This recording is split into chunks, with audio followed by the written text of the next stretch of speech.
Hello Leo, Sun, Moon, Rising, and Venus signs. Kamusta kayo? Sana po ay nasa mabuti kayong kalagayan. Welcome back po sa Star Tarot. Kung bago kayo dito, welcome din kayo. Thank you sa inyong support. I truly appreciate it. God bless you all. Leo,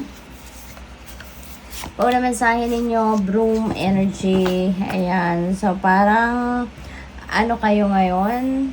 Ang tawag dito, on the go kayo para sa paglilinis, pagde-declutter ng living space ninyo, ng bahay ninyo, ng opisina, maring ganon. So, nagde-declutter. Panahon ng decluttering kayo ngayon sa inyong physical space.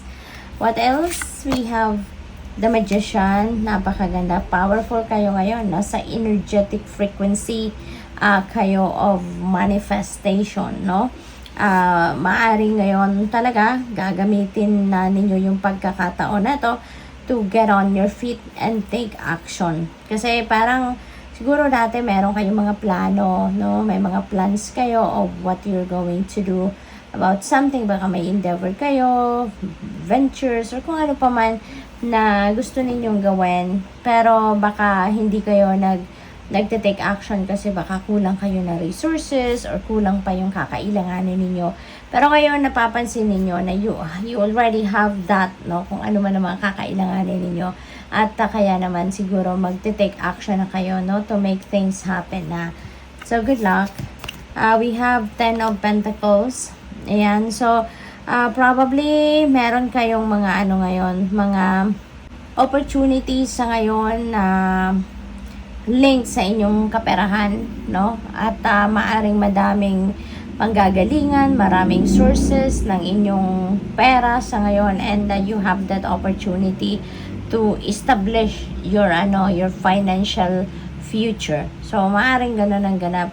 At maaring yung mga sources ninyo dito, baka pinagdududahan yan ng inyong mga kakilala, pinagdududahan kung saan ang gagaling ang pera ninyo ng mga tao sa paligid ninyo. Dead man na lang. Who cares?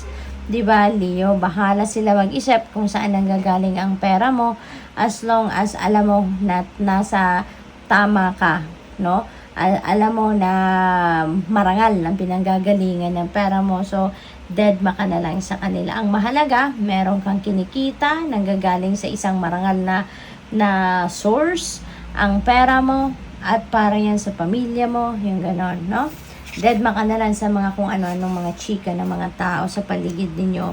We have 9 of Pentacles. Napakaganda naman kasi sitting pretty si Leo sa ngayon. So, most likely talaga, ito yung panahon para mag-ano lang kayo, mag-chill.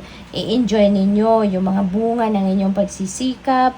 I-enjoy ninyo yung ano ninyo, yung bunga ng inyong pagtsatsagat lahat, okay? Lalo-lalo na sa ngayon na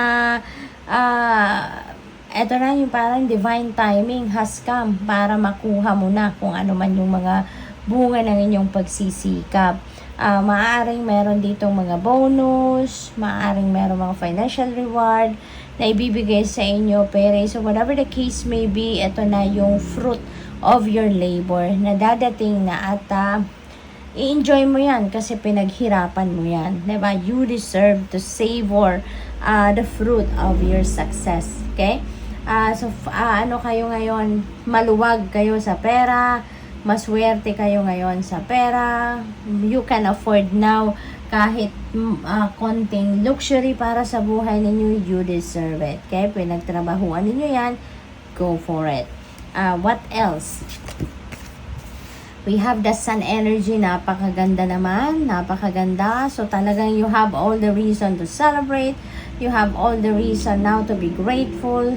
No? Kasi blessed kayo. Blessed kayo, Leo. Kaya wala kayong mapagsidlan ng inyong saya. No? You will be experiencing overflowing of joy sa ngayon, Leo. Kaya napakagaling, napakaswerte ninyo sa ngayon. Kung ano man yung mga pinagkakaabalahan ninyo, for sure you can expect success kasi this is about success, material man yan, financial man yan. kahit may mga problema din kayo sa buhay, mahahanapan nyo na yan ng solusyon sa ngayon. Kasi magliliwanag ang inyong paligid, magliliwanag ang buhay ninyo at makikita ninyo yung path patungo doon sa kung saan ninyo mahahanap yung solusyon. We have 7 of Swords. Ayan. So, this is an energy of cheater, liar, and stealer. Kaya mag-iingat kayo. Okay? Mag-iingat kayo, be cautious of whom you deal with sa ngayon. Kasi marami siguro dito mga tao na maaaring manloloko sa inyo or maaaring nagbabantay lang kung kailan ka mabudol. Yung ganun ba, no? Kaya be aware, okay? And be cautious of every move. Justice, energy. So, makukuha ninyo dito kung ano ang deserve ninyo. You are getting what you deserve. At saka, dito, kung ano yung katotohanan, yun ang mamamayani. Kung ano yung katotohanan, yun ang magiging susi ng inyong pagtatagumpay.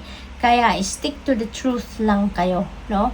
Stick to the truth at pasasaan ba kung ganun ang inyong prinsipyo, 'di ba? Na lagi lang kayo naka-side doon sa katotohanan, talaga makakasiguro kayo na everything will turn out just fine. 'Di ba? Walang kasinungalingan, walang panloloko sa kung kanino man, no? Makakaasa kayo that good things are coming your way.